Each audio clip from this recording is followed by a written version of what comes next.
जय श्री कृष्णा। आप सभी का स्वागत है मेरे YouTube चैनल गोपाल दीवानी में। आज हम आपको शनिवार की पौराणिक व्रत कथा का रसपान करवाने जा रहे हैं। आप सभी से अनुरोध है कि कथा को पूरा सुनकर जाएं। आइए कथा आरंभ करते हैं।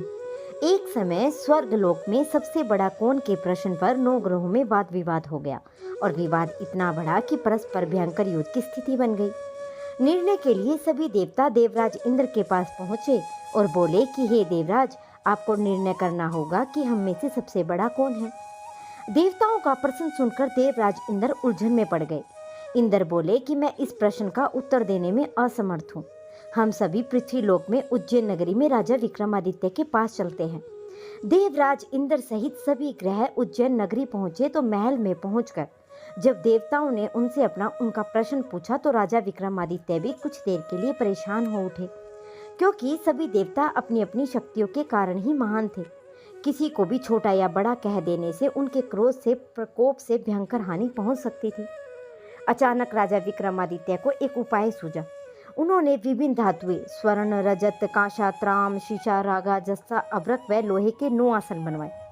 धातुओं की गुणों के अनुसार सभी आसनों को एक दूसरे के पीछे रखवाकर उन्होंने देवताओं को अपने अपने सिंहासन पर बैठने को कहा। देवताओं के बैठने के बाद राजा विक्रमादित्य ने कहा कि आपका निर्णय तो स्वयं ही हो गया। जो सबसे पहले सिंहासन पर विराजमान है वही सबसे बड़ा है। राजा विक्रमादित्य के निर्णय को सुनकर शनि देवता ने सबसे पीछे आसन पर बैठने के कारण अपने आप को छोटा जानकर क्रोधित होकर कहा कि राजा विक्रमादित्य, तुमने मुझे सबसे पीछे बैठाकर मेरा अपमान किया है। तुम मेरी शक्तियों से परिचित नहीं हो। मैं तुम्हारा सर्वनाश कर दूंगा। शनि ने कहा कि सूर्य एक राशि में 1 महीने और चंद्रमा 2.25 दिन, मंगल 1.5 महीने और बुध और शुक्र 1 महीने और बृहस्पति 13 महीने रहते हैं। लेकिन मैं किसी राशि में 2.5 अथवा 7.5 साल तक रहता हूँ। बड़े बड़े देवताओं को मैंने भीषण दुख दिया है। राम जी को 7.5 के कारण ही वन में जाकर रहना पड़ा। रावण को 7.5 के कारण ही युद्ध में मृत्यु का शिकार बनना पड़ा। राजा अब तो मेरे प्रकोप से नहीं बच सकेगा।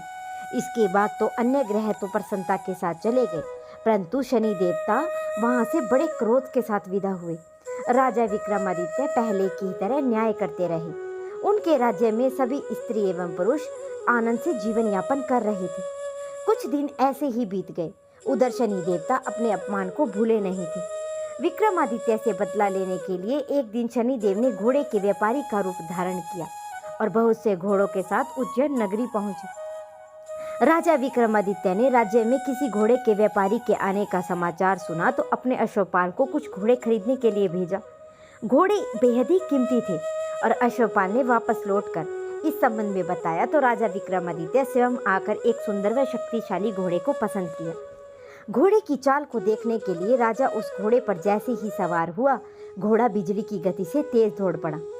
तेजी से दौड़ता हुआ घोड़ा राजा को एक दूर जंगल में ले गया और फिर राजा को वहां पर गिराकर कहीं गायब हो गया। राजा अपने नगर में लौटने के लिए जंगल में भटकने लगा, लेकिन उन्हें लौटने का कोई भी रास्ता नहीं मिला। राजा को भूख प्यास भी लग आई।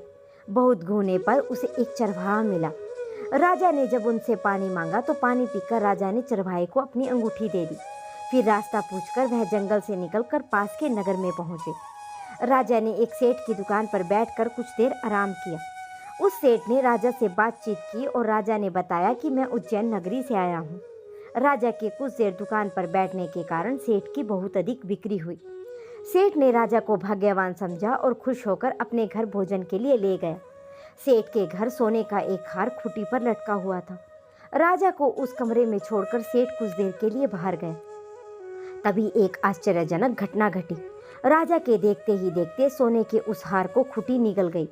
सेठ के कमरे में लौटकर जब सेठ ने हार गायब देखा तो चोरी का संदेह राजा पर ही किया, क्योंकि उस कमरे में राजा ही अकेला बैठा था। सेठ ने अपने नौकरों से कहा कि इस परदेसी को रस्सियों से बांधकर नगर के राजा के पास ले चलो।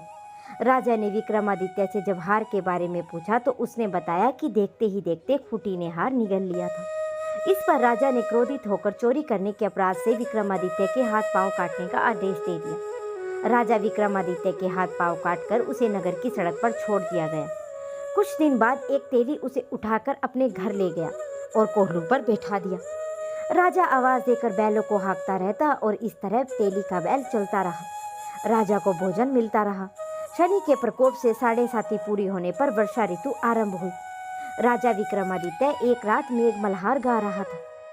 तभी नगर के राजा की लड़की उसके घर के पास से गुजरी और उसने मेघ मल्हार सुना तो उसे बहुत ही अच्छा लगा और दासी को भेजकर गाने वाले को बुला लाने को कहा।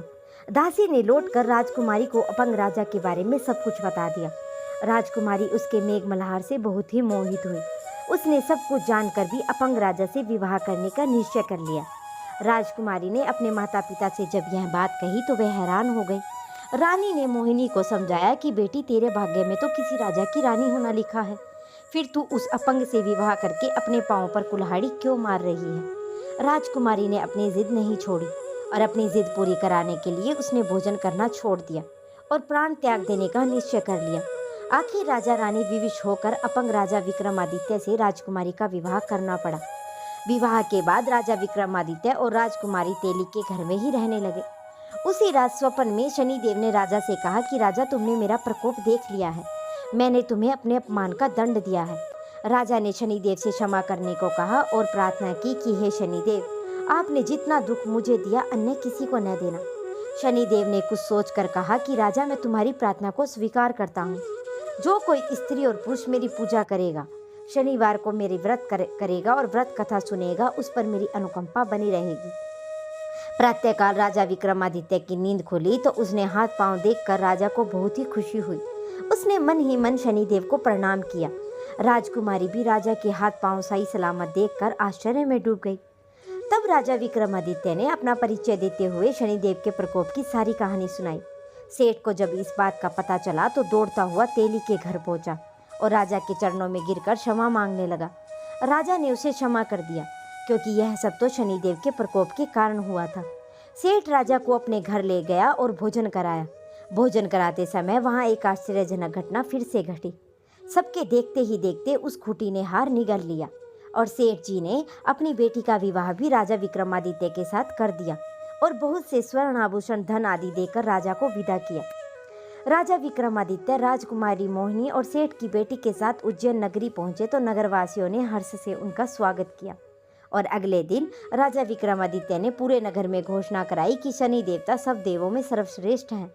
प्रत्येक स्त्री और पुरुष शनिवार को उनका व्रत करे और व्रत कथा अवश्य सुने। राजा विक्रमादित्य की घोषणा से शनिदेव बहुत ही प्रसन्न हुए और शनिवार का व्रत करने और व्रत कथा सुनने के कारण सभी लोगों की मनोकामनाएं शनिदेव के अनुकंपा से पूरी होने लगी और सभी लोग आनंद पूर्वक रहने लगे। नीलांजन समाभास रवि पुत्रम यमागर्जनम छाया मातरंडैत संभूतित नमामि शनचरम। तो ये थी शनिवार की व्रत कथा। अब अगले वार की कथा का रसपान आप अगली वीडियो में करेंगे। अगर आप सभी को वीडियो पसंद आई हो तो मेरे चैनल को सब्सक्राइब कर लीजिए और वीडियो को लाइक कर दीजिए और मुझे कमेंट में अवश्य बताइए कि अगली कथा आप कौन से विषय पर सुनना पसंद करेंगे।